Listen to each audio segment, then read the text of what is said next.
Greetings, everyone. I'm very excited today to be in conversation with Jane Gleeson-White, and we're going to be covering a number of topics today, but talking in particular about her international best-selling books, Double Entry, How the Merchants of Venice Created Modern Finance, and Six Capitals: Capitalism, Climate Change, and Accounting.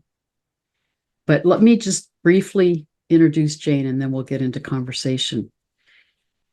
Jane Gleeson-White is a writer and astrologer. She holds degrees in literature and economics and a Ph.D. in creative writing and literature. She is the author of 4 books, including the 2 that I just mentioned, and she lives in the country of the Eora Nation of the Aborigines in Australia and teaches as an adjunct lecturer in English literature and creative writing at the University of New South Wales. So welcome, Jane.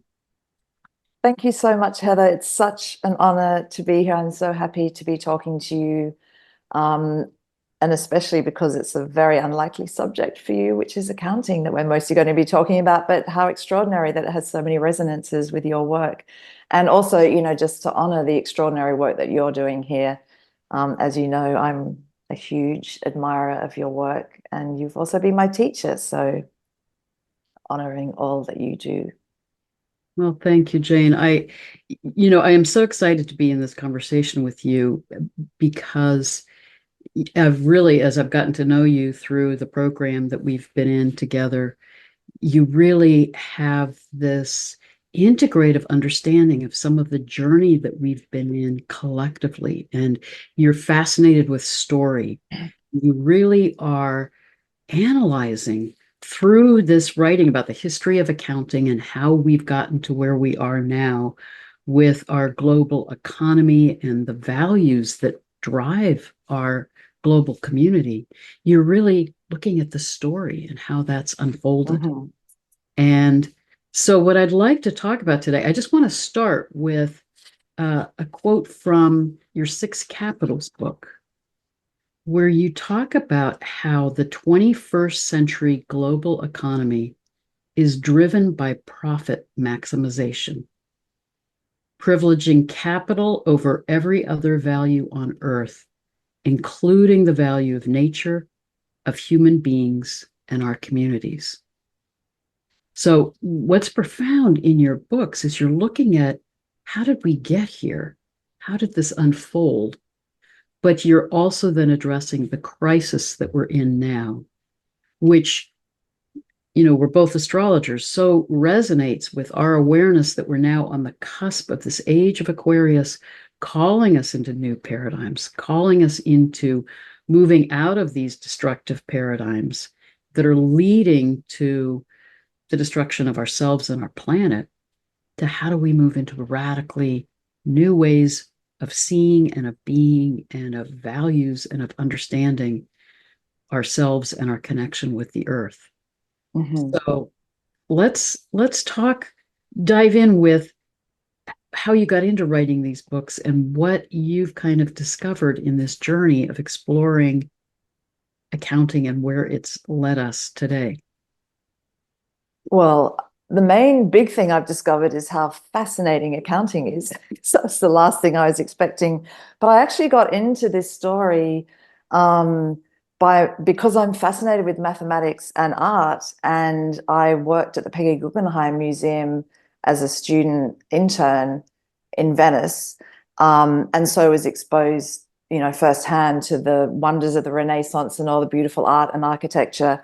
And then the next year, I returned to Sydney and started my economics degree. And in my first accounting lecture, the quite extraordinarily brilliant accounting lecturer said that this, boring subject, although he didn't use those words, had its origins in Venice, in Renaissance Venice. And I just sort of filed that piece of extraordinary information away in my mind and thought one day I would like to investigate how accounting is connected to Venice, this city I'd just fallen in love with, this beautiful ethereal city of water and art. And so then I did eventually, because the opportunity came up to make a proposal to my publisher about my next book, on the unlikely subject of accounting and Venice.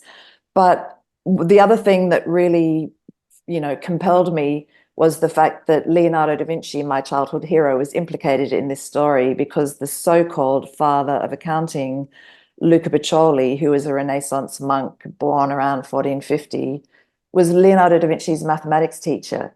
So that not only persuaded the publishers at the time that this was a viable project because the Da Vinci Code had just come out and everybody wanted Leonardo da Vinci, but also it really, that was enough to compel me to go through all the quite boring reading that I had to do to uncover this actually lost history of accounting. So I began in the Renaissance with this really remarkable monk who was a Renaissance man and one of the greatest mathematicians of the age, and who wrote in 1494 an encyclopedia of mathematics, 11,000 pages it would be today, on the printing press. And in it, there was a 27-page treatise on double entry bookkeeping. So that was the first time that anyone had formulated the way of measuring capital in mathematical terms using Hindu-Arabic numerals rather than Roman numerals, which were the numerals used at the time. So effectively what he did was give to merchants, well, actually he was formulating what the merchants already did, which was to have two columns in an account book and to be able to, at the end of a period, calculate profits and losses by adding up all the expenditures and all the income, and it's what we do today to calculate in numerical terms the balance between those two things, which was the profit of the company. And they called that capital, which really just meant the chief, that was the word for the chief of a system. So it was the owner's property. So the profit that was made from the transactions was the money that he made from the business that year. And so this, through all sorts of extraordinary flukes of the fact that the printing industry had just emerged, became the foundation of the whole of Europe's accounting and business systems, this calculation of capital. And as Luca Pacioli says, from this system, a merchant may calculate his profit, and not only calculate his profit, but therefore direct his business to profit as the end of his business. Like that was the intention of all business now, was to create a profit. And so very slowly so this was published in 1494 and then spread to the north of England, to the north of Europe, to Germany, to the Netherlands, to England, and eventually to America in the 19th century. So this whole system of calculating profit came from this one 27-page treatise. Mm.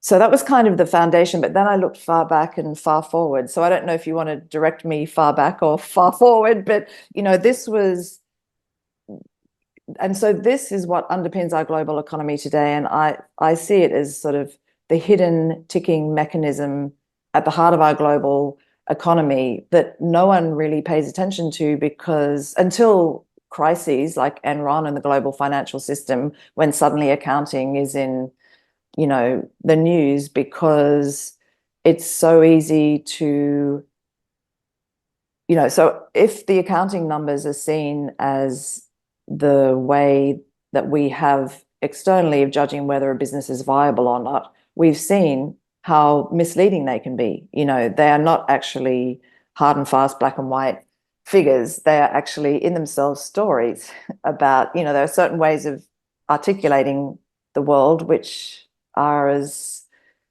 arbitrary as all other stories. Well, and before we get into all of that, I just think it is so fascinating that it really led to the rise of capitalism, to the undergirding of the value system that we're in now with our global economy. And it is about monetizing everything. And Hmm. I were talking before the interview about how it really parallels or is integrated with scientific materialism, where everything Hmm. is quantified and analyzed, and it becomes an expression of this cosmology of separation and of competition and conquest that is Hmm. coming out of the age of Aries and continued through the age of Pisces and is leading us to the crisis that we're in now. Yeah, I mean, what happened with Pacioli, and it's of course so interesting that he was a mathematician and was the first one to write about these new numerals from the East, which we call Hindu-Arabic numerals. Um, and so this 15th century was really the watershed, as you say, of the scientific revolution and the age of science and the Enlightenment. Because what Pacioli was doing was using numbers to, or what double entry bookkeeping was already doing as used by the merchants, because it first emerged in terms of the merchants' use of it in the 14th century in Italy, is it was extracting. So previously, business records had been diaries. So they were embedded in place, in time, in people, so and so traded a cow and received this much money from so and so, so everybody was named. It was like a diary, it was a narrative, it was a story. Mm. And the accounting, the double entry accounting in numbers, extracted that story and abstracted it from place, Mm. from humans, from the material world into this kind of abstract language. And as you say, this then fed this same impulse of abstracting from effectively from the material world, so there's just this idea of, say $100, but not realizing that this $100 is 10 cows and they eat this much grass. And, so all that detail, all the story got lost in the numbers. And as you said, that has given rise to, and it's so innocuous. All of this, it just happens organically as history does. But what it's done is it's left this way of valuing as the way our whole global economy values everything. Because the other, and I would say quite tragic thing that happened in the 19th century was that, and it happened in the United States at the end of the 19th century. Well, I mean, it first emerged as a business form in Britain, which was the corporation, which seemed very logical to build these huge new things for the industrial era, factories and railways and dams and canals. They needed a lot of finance. So that led to the creation of what we now know as the corporation. But at the end of the 19th century in the United States, the corporation was became a legal person and had personhood before women got the vote. So this is how important, and really what a corporation is a legal entity designed to maximize profit at the expense of every other thing. Nothing else counts. That's remains its sole legal purpose.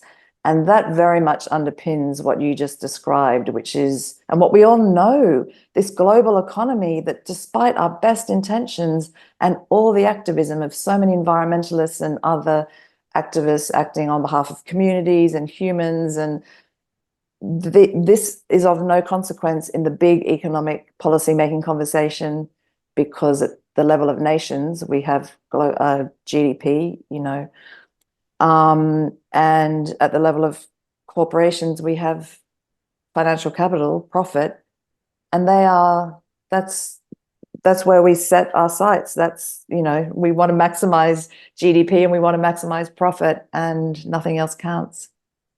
And it was fascinating in your book how you describe it. I forget, I think it was in 2003, some researchers were looking at the nature of corporations and Oh analyzing yeah. through the psychological diagnostic manual, the DSM-4, and really indicated that the nature of corporations fits the psychopathic personality Yes. in that they will break the law if they can, they'll hide their behavior, lie. So, accounting, as you said, can twist the reality of what's going on and present an illusion.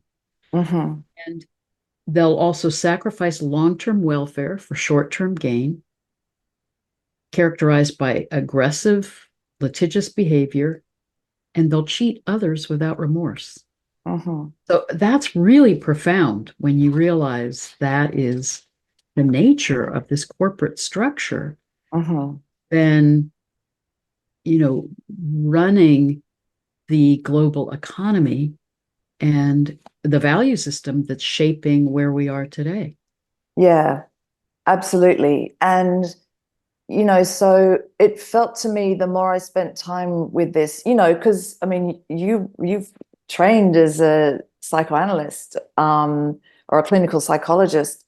So, I mean, even I hear that about the corporation and think it needs some healing, like it seriously needs An intervention. yeah, a clinical intervention. It's so sort of poignant to me and devastating, really, that we've created this kind of actual sort of monstrous thing that has no conscience. It doesn't operate without humans. And yet it's the default setting for our global economy. And, we've given it so much power.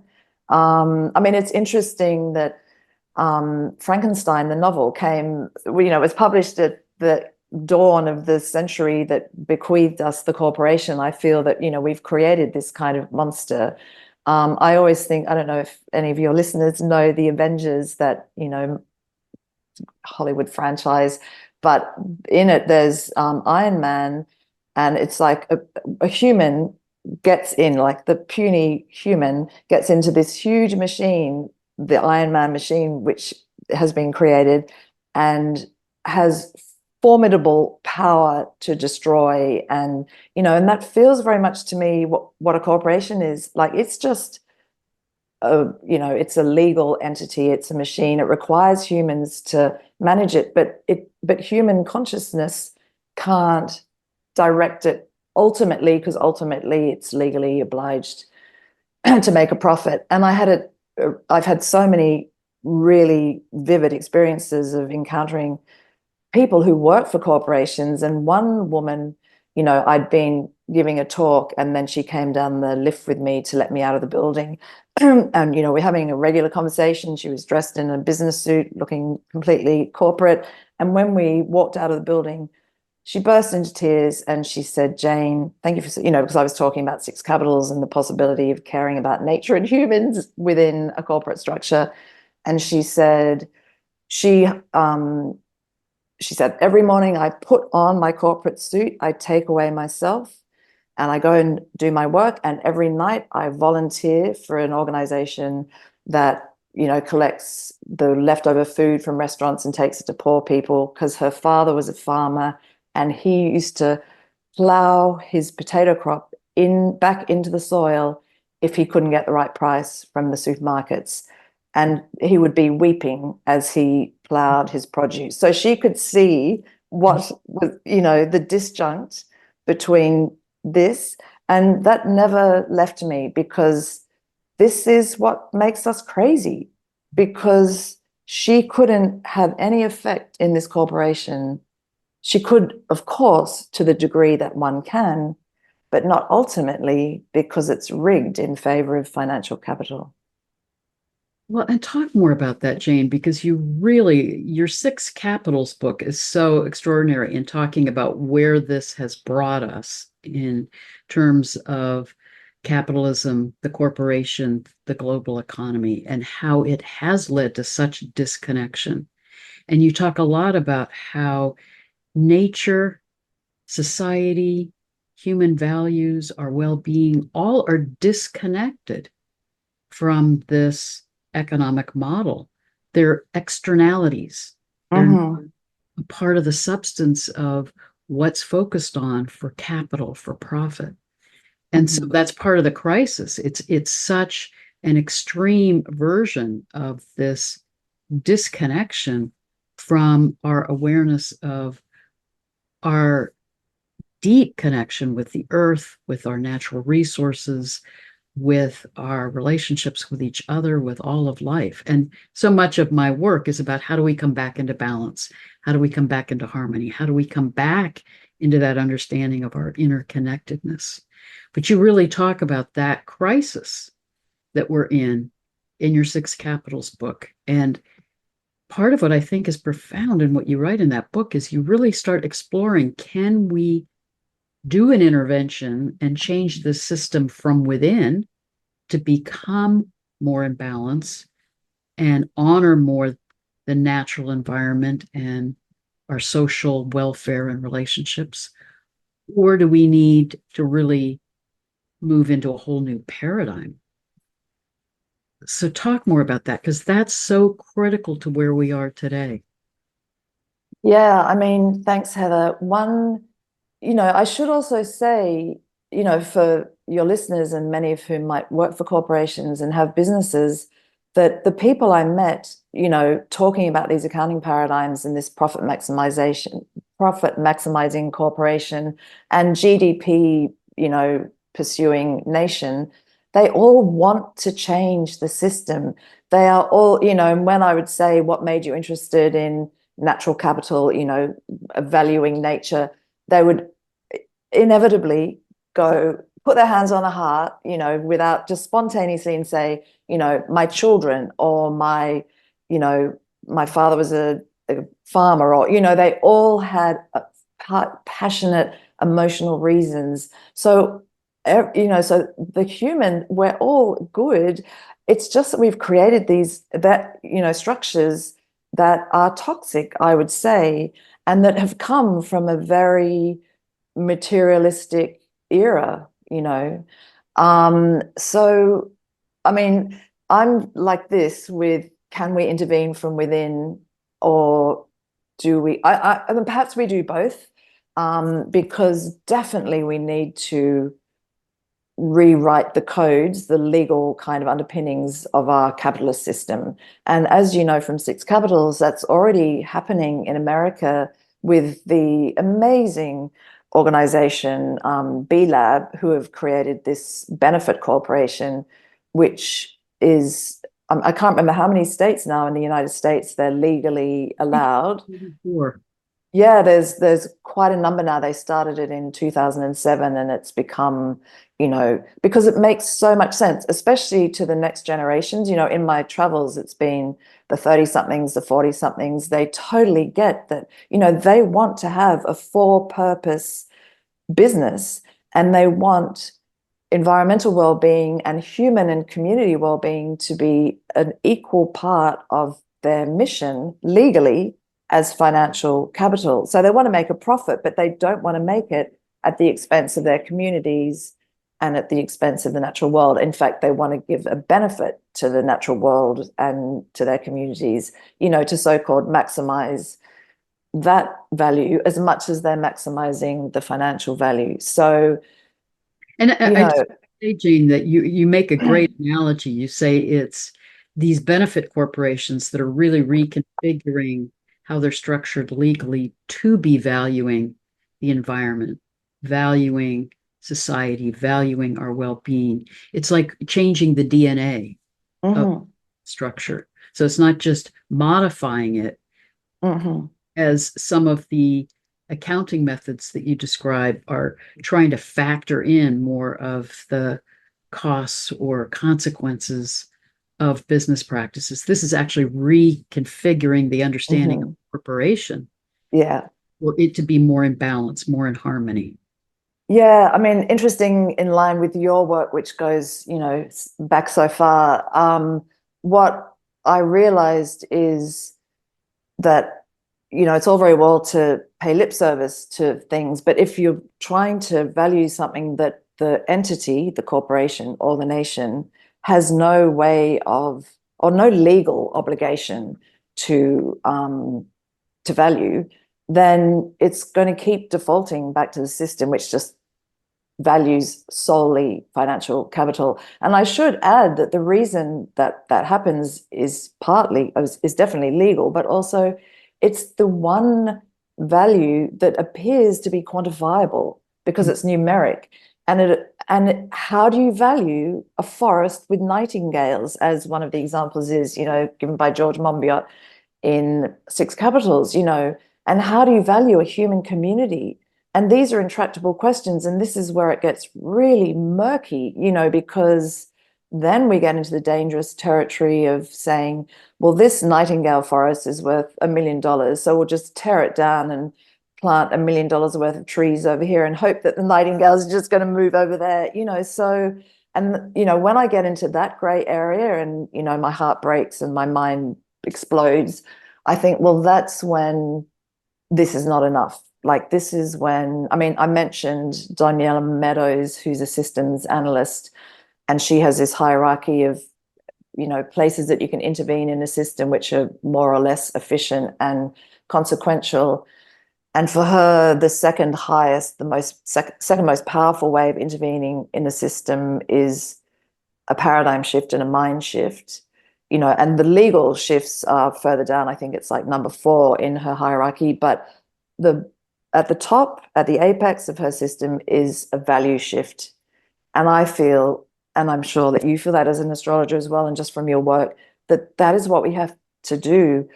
And that's the heart. I came away from all that work I did on accounting and all the talking and everything, thinking really what you say, like, we need to shift this inside here first, before we can really change anything else.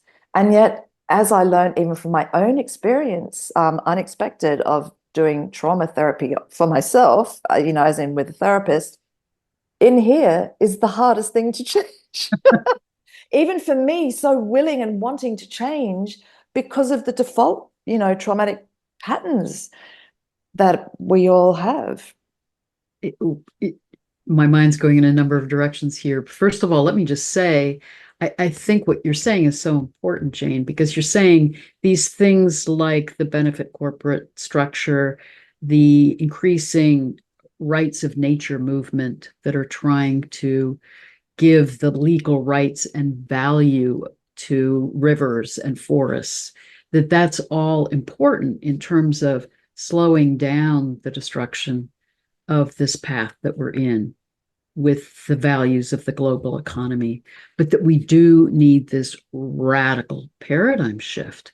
And it is about changing our consciousness, changing our values. But the other piece that I think you're saying that's so critical, that you and I were talking about before, if economics is based on this scarcity model, it's coming from trauma.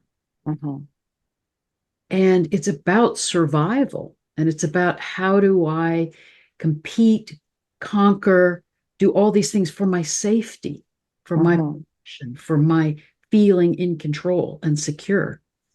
And we need to heal that trauma that I think came from the shift from the age of Taurus, when the earth was seen as sacred, into the age of Aries, when we got caught in that survival trauma, separate sense of self mentality, to heal, to be able to move into new values and new paradigms that, as you and I've talked about, need to be reclaiming the indigenous wisdom and understanding that we're all part of the oneness of all that is.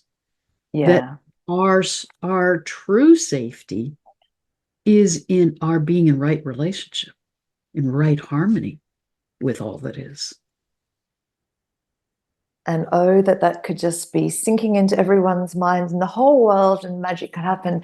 Yeah, that's so perfect, Heather, and thank you for bringing that up. And also thank you for mentioning, that First Nations wisdom, that indigenous wisdom, which, just to go back to, because I didn't really talk about it, but the rights of nature, which is the equivalent to me of the corporate, the benefit corporation, which is to give nature legal rights so it can have like to slightly balance its power in a court in relation to corporations, which currently have all the might. And, which is very much in line with Indigenous wisdom, that nature is a being, rivers are beings, every tree, every living thing on the planet is a being.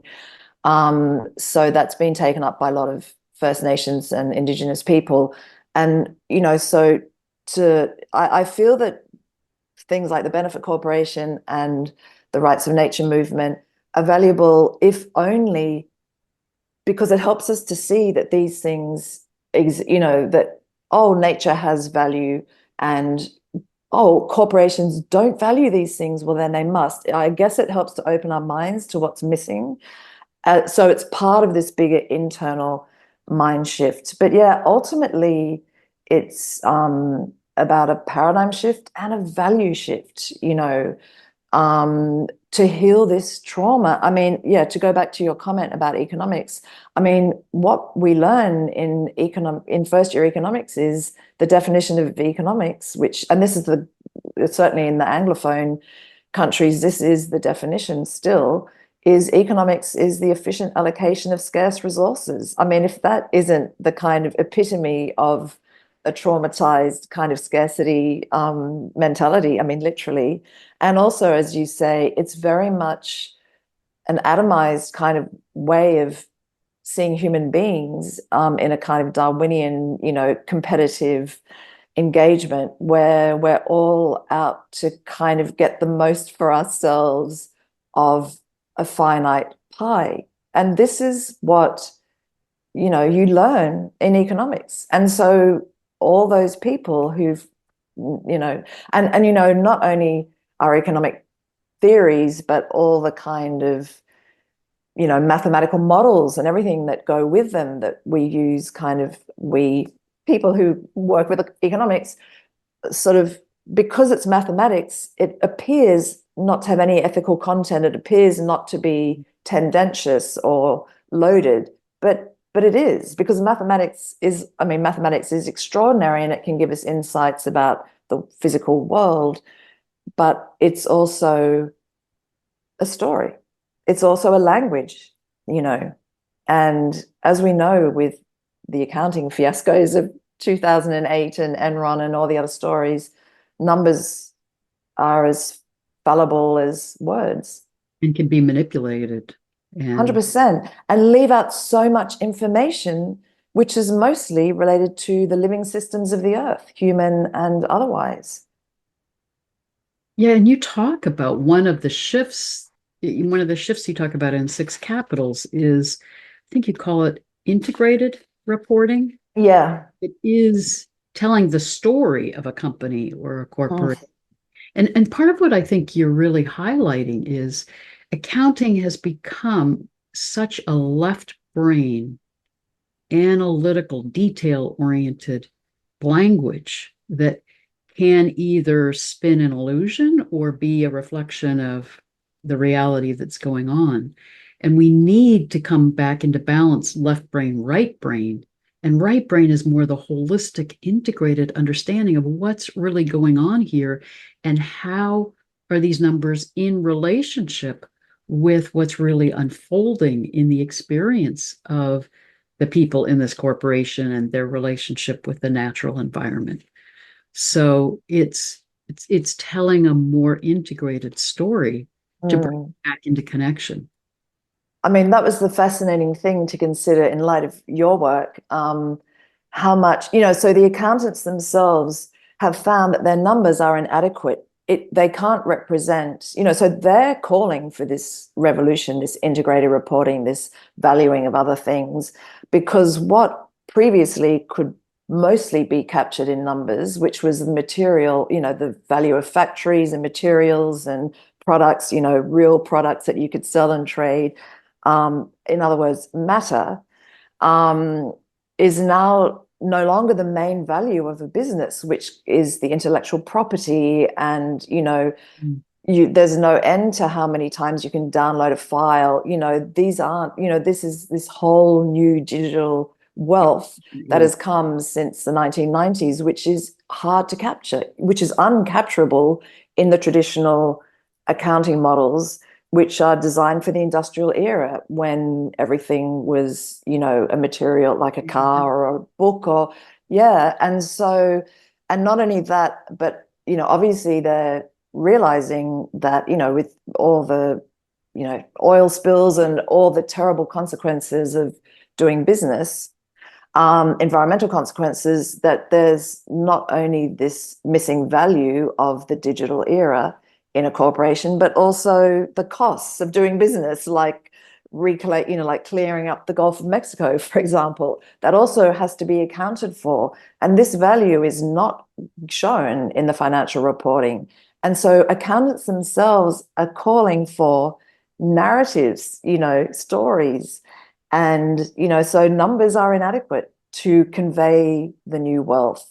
And, it's so interesting that, I was once speaking to a group of accountants about this new paradigm, and someone came up to me afterwards, practically in tears, saying, "But I became an accountant because I'm good at maths. I can't tell stories," but they're calling for stories. And I think it's so ironic, given that, also, and beautiful, given that, with the advent of double entry bookkeeping, the stories were left behind and the numbers were taken out and abstracted. And now we need to return them back into the daily actions of the actual world that these numbers purport to represent.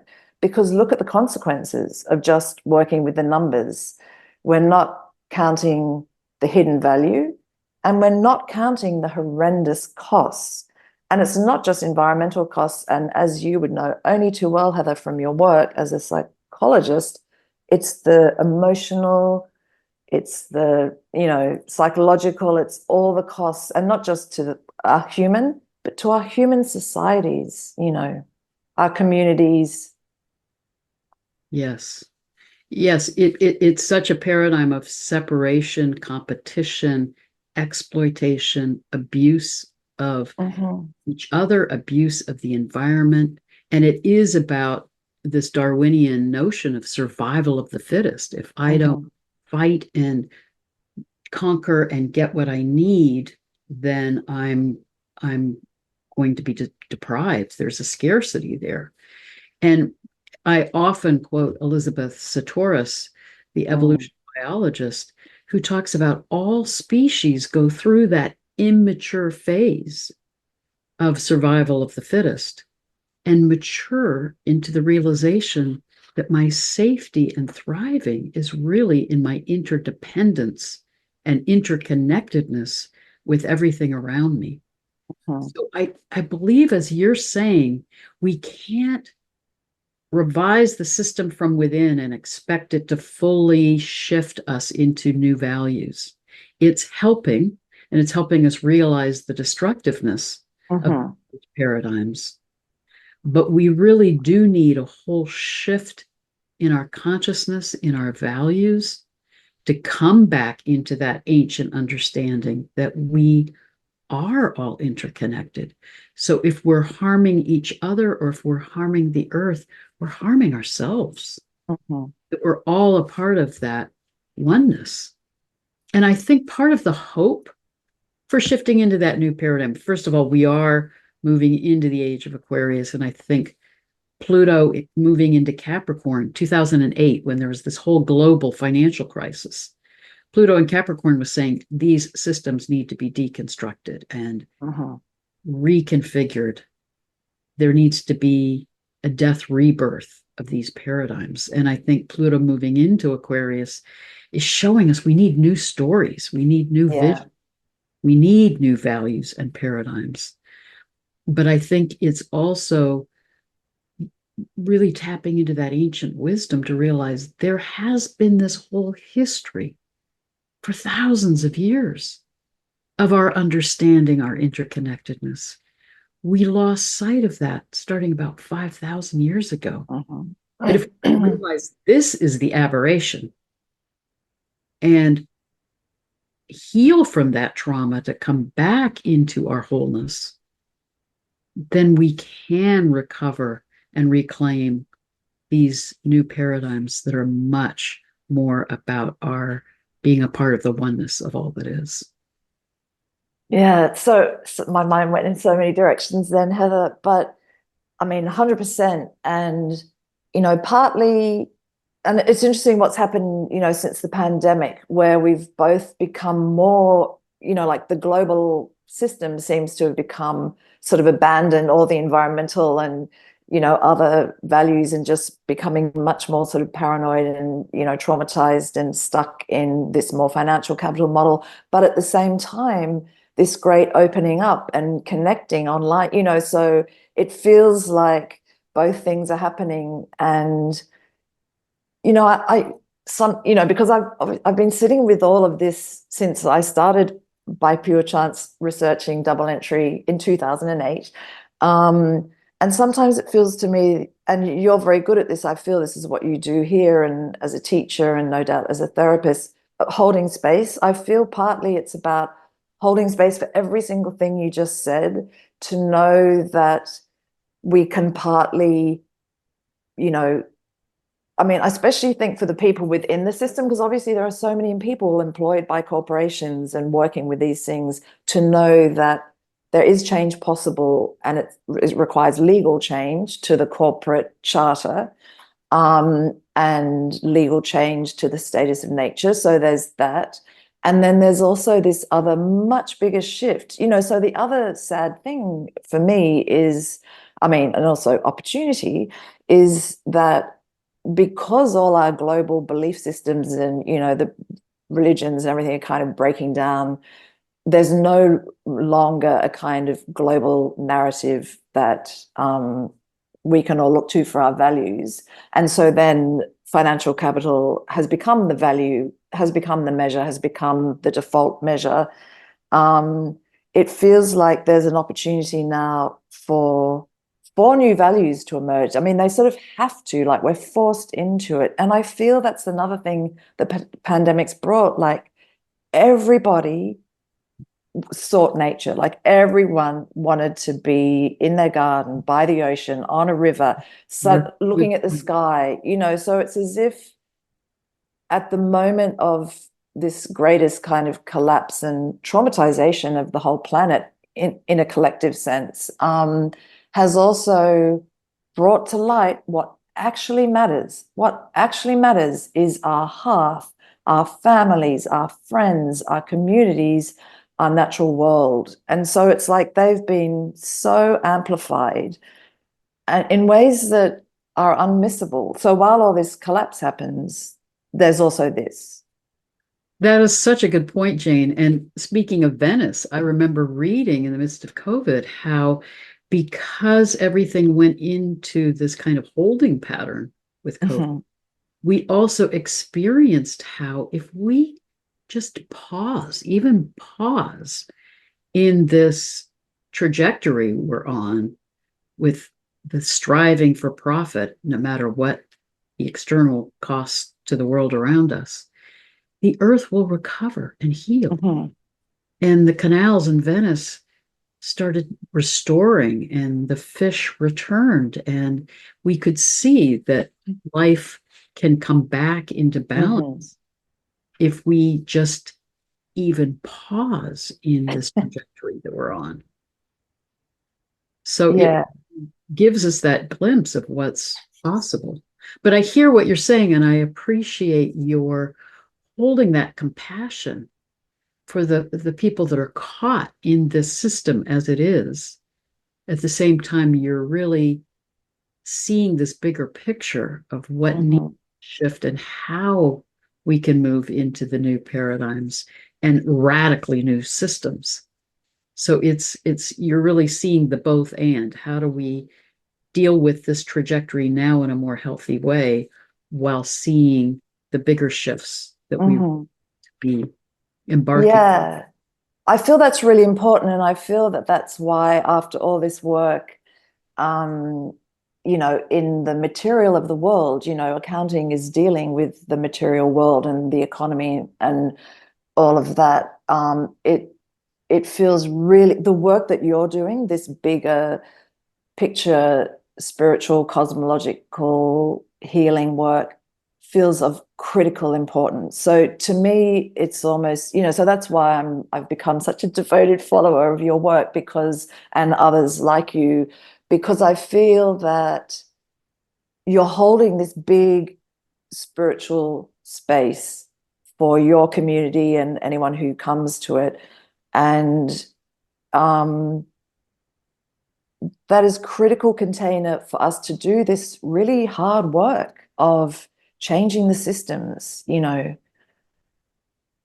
And with the final minutes we have here, Jane, I would love to come back to how you're also an astrologer and how you and I were both talking about the language, the imagery, the symbolism of astrology can be the narrative Mhm. that holds the wholeness of all of this, because it is about our deep connection with the earth and the sky and the energies of the cosmos, and can support us in moving into a new story, a new paradigm. So can you talk a little bit about that? Because you so have that integration within yourself of left brain, right brain ways of thinking and knowing, and the way astrology can hold that whole narrative. Yeah, I mean, that's such a fascinating question. Thanks, Heather. As I was telling you, I started studying astrology in 1992 as a way of kind of reclaiming, thanks to Vicky Noble, as a way of reclaiming sort of my ancient feminine wisdom, you know, how could I understand myself as an empowered spiritual being, as a woman, maybe, for one of a better way of putting it. And I remember at the time, which is a long time ago now, realizing immediately that I'd found a kind of language that could contain everything I was interested in. And I still feel that now, and I very much agree with what you just said. And but also what I love, and I love about your work, is it's a fluid language. It's an evolving language. It's not fixed in any way. And there is so much amazing new material, new, new planetary beings and bodies, and new wisdom traditions, as we were talking about earlier. You know, the First Nations Australian cosmology is something I'm becoming extremely interested in. It goes back for 60,000 years at least in an unbroken tradition. And, you know, their law, like all of those ancient laws, comes from the sky, you know, and then goes under the earth into the beings of the earth, and then comes up and is told to the humans, you know. So there's so much in that. And, you know, it's the only language I know that can fit everything. You know, it can fit economics, it can fit law, it can fit, you know, all the things that we have segmented and separated. And so, you know, when law doesn't speak to economics, and when accounting doesn't speak to, I don't know, policymakers, I mean, it does in terms of what it generates, its numbers, but if they don't understand how these numbers are generated and so on and so forth, then how can we properly care for our planet and the humans on it if no one, if, you know, we need something to bring all these disparate areas together in a cohesive whole. And I feel that's what's missing on the planet. And so all power to your work, Heather, for cobbling it all together in this astrological way. I think it's a really powerful language that is yet to be tapped, and may it become, you know, the language of this time. Well, and you're also, Jane, talking about the importance of, both you and I have really this history of honoring the wisdom of the sacred feminine, and the Mhm.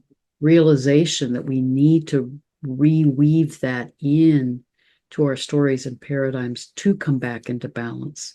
So I think that is another piece of it. And that is that energy of the sacred feminine is about the realization that all of life is sacred, Mhm. and that our embodiment is sacred, and that everything around us has consciousness.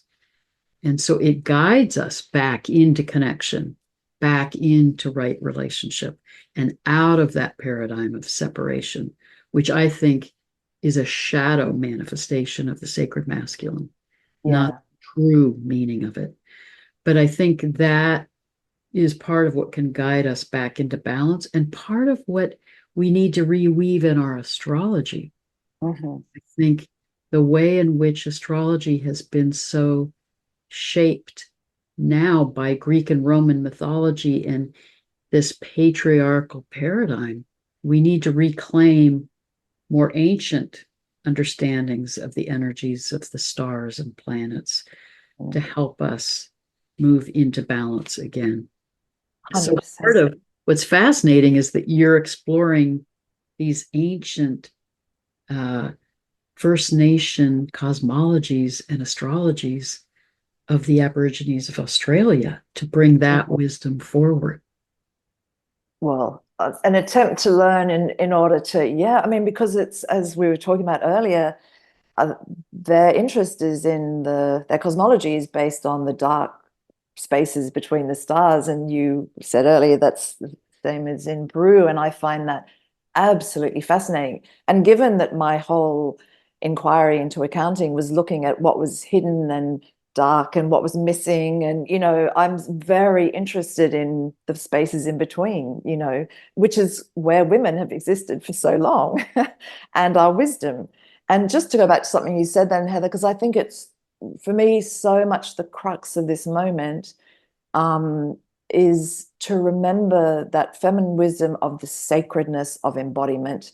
Because if we are truly embodied, truly, truly, healing our trauma and everything, we cannot live in the world as we have to change the world, because once you reconnect with your body, and if we do this en masse, change will happen anyway, because we will not abide what we're doing. We will see so clearly. It's almost as simple as that. Mm, mm. Beautifully said, Jane. I mean, that's a really good note to end on. I think that is so profound. And it is, again, we need to heal the trauma that's disconnected us from our bodies and created this fear of embodiment. Come back into that deep awareness of the sacredness of embodiment, and then it naturally flows from that we realize that everything around us is sacred. It completely Exactly. changes our narrative, completely changes our value systems, and then all of our systems of how we function in community and in our global communities will reflect that. Yeah. Where we honor, everything, the spirit in everything, the sacredness of everything. Yeah. Perfect. Well, thank you for the work that you're doing. Thank you for being in this conversation. And I'm sure we're going to have more. So thank you so much. And thank you so much, Heather, for having me. And thank you for all the extraordinary work you're doing. As it's been indicated in our conversation, I so highly respect you and value your work. It's of critical importance. And again, I want to say thank you to this community because we are creating this global network supporting these shifts into this new consciousness and new way of being. So thank you to all of you. Blessings and love to all of you.